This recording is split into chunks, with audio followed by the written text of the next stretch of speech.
আসসালামু আলাইকুম।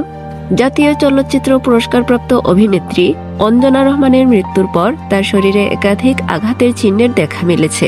বিষয়টি নিয়ে নায়িকার আত্মীয়স্বজন ও ভক্তমহলে নানা প্রশ্নের সৃষ্টি হয়েছে।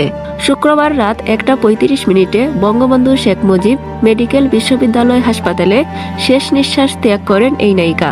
এরপর শনিবার সকালে হাসপাতালে তার গোসল সম্পন্ন হয়। এ সময় অভিনেত্রীর শরীরের নানা জায়গায় আঘাতের চিহ্ন দেখা গেছে বলে গণমাধ্যমকে নিশ্চিত করেছে একটি সূত্র। গোসলের পর অঞ্জনার মরদেহ বাংলাদেশ চলচ্চিত্র উন্নয়ন কর্পোরেশনে নেওয়া হলে সেখানেও বিষয়টি নিয়ে আলোচনার সৃষ্টি হয়।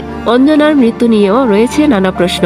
তার মৃত্যুর কারণ হিসেবে জানা যায়, টানা 10 দিন অচেতন অবস্থায় রাজধানীর একটি বেসরকারি হাসপাতালের সিসিইউতে ভর্তি ছিলেন। কিন্তু আশানুরূপ কোনো উন্নতি না হওয়ায় বুধবার রাতে তাকে বঙ্গবন্ধু শেখ মুজিব মেডিকেল বিশ্ববিদ্যালয়ে ভর্তি করা হয়। এরপর অঞ্জনাকে লাইফ সাপোর্টে রাখা হয়।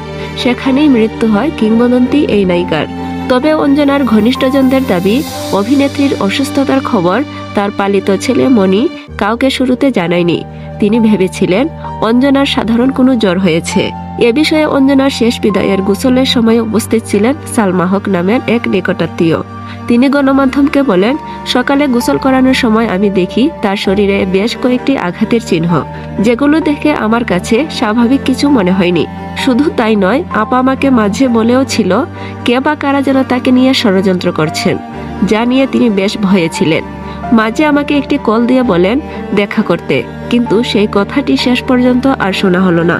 বাংলাদেশের চলচ্চিত্রের পাশাপাশি আন্তর্জাতিক অঙ্গনেও বেশ সুপরিচিত মুখ ছিলেন অঞ্জনা।